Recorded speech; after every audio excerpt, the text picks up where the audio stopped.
बंगाल में भी आर्टिकल 370, 35 तो है नहीं, लेकिन उसके बाद भी बंगाल में क्या हो रहा है? तब उनको यह समझ आया कि अगर कश्मीर में 70 साल से जो जिहाद की फैक्ट्री चल रही थी, जिस आतंकवाद को कॉन्स्टिट्यूशनल रूप में मजबूत किया गया था, उन्होंने कहा इसको अगर तोड़ना है तो बेहतरीन काम यह किया कि उन्होंने जम्मू कश्मीर को यूनियन टेरिटरी घोषित कर दिया।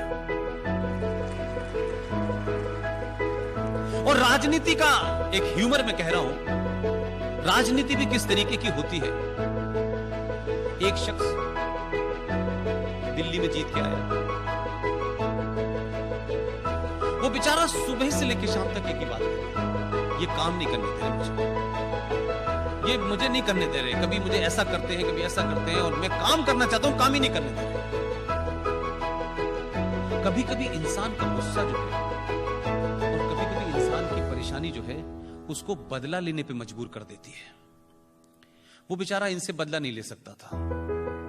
जब पार्लियामेंट के अंदर बिल आया 370 और 35 को खत्म करने के लिए, इस शख्स ने कहा जो मेरा हाल किया है वही तुम महबूबा का करो, और सरकार के साथ वोट दे दिया उसने। अब स्थिति यह है कि उसको कितनी सैडिस्ट प्लेजर है कि मेरे जैसा एक और कोई हो गया है। लिहाजा जम्मू कश्मीर में जब वहां केंद्र शासित प्रदेश होगा और वहां की लेजिस्लेशन होगी, यानी दिल्ली का रेप्लिका होगा, तो दिल्ली में जैसे सारी जमीन और सारी पुलिस गृह मंत्रालय के अंडर में आती है, इसी तरह जम्मू कश्मीर की चप्पे चप्पे की जमीन पहली बार भारत सरकार की होगी।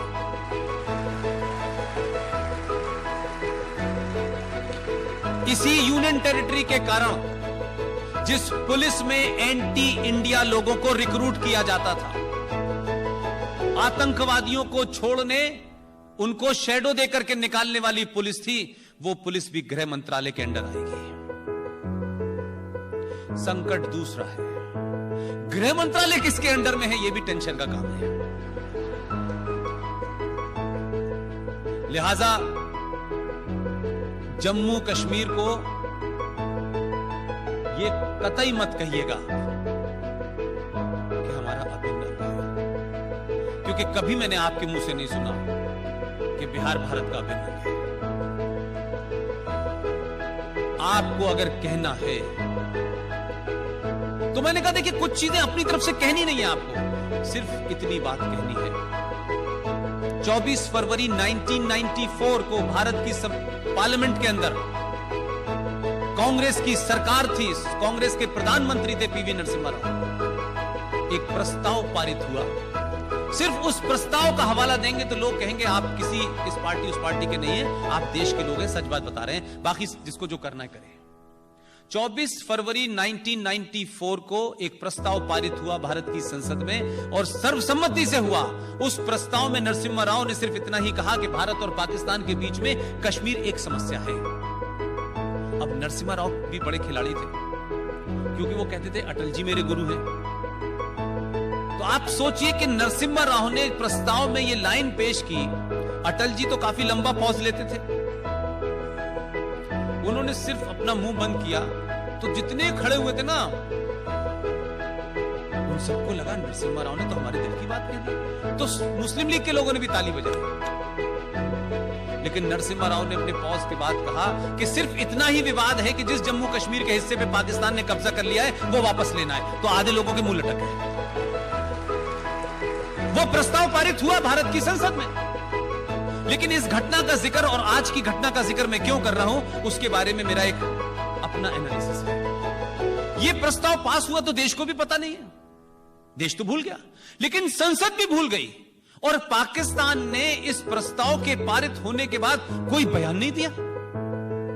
देश में कहीं इंटॉलरेंस पैदा नहीं हुई, सब कुछ ठीक ठाक चलता रहा।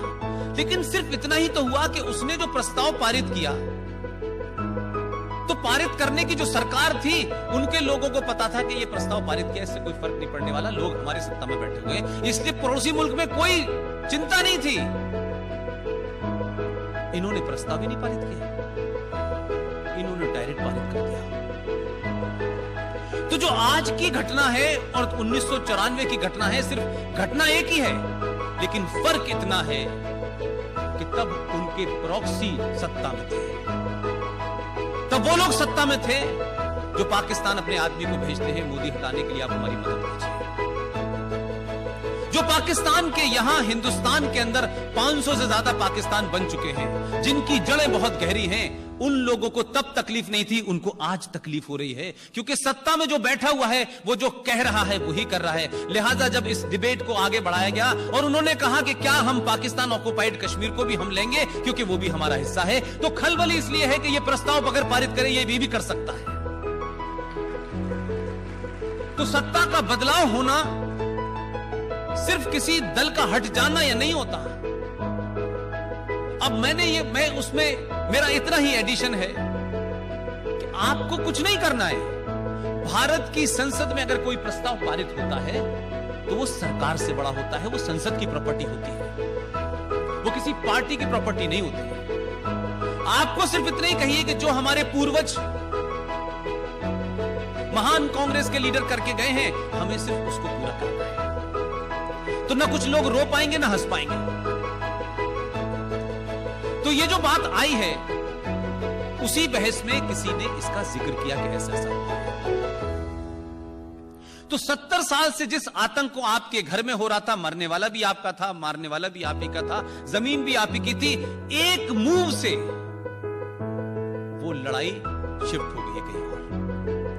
उस लड़ाई के शिफ्ट हो जाने से जो बौखलाहट है, उस बौखलाहट ने क्या किया है कि जिस इस्लाम के नाम पे आपने एक पूरा उम्मा खड़ी की थी कि हर मुसलमान का पहला फर्ज है कि वो अपने मुसलमान भाई के लिए चिंता करे, हर मुसलमान मुल्क का पहला अधिकार है कि वो अपने मुसलमान मुल्क के लिए साथ खड़ा। इस आदमी ने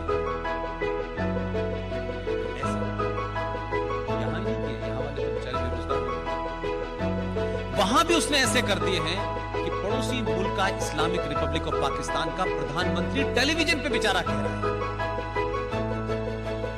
कि हमारी जो पूरी उम्मा थी, यानी मुस्लिम ब्रदरहुड था, इस तिजारती ने उनको ऐसा फंसाया है कि सब प्रॉफिट लॉस के चक्कर में इस्लाम को छोड़ के इसके साथ खड़े हो गए हैं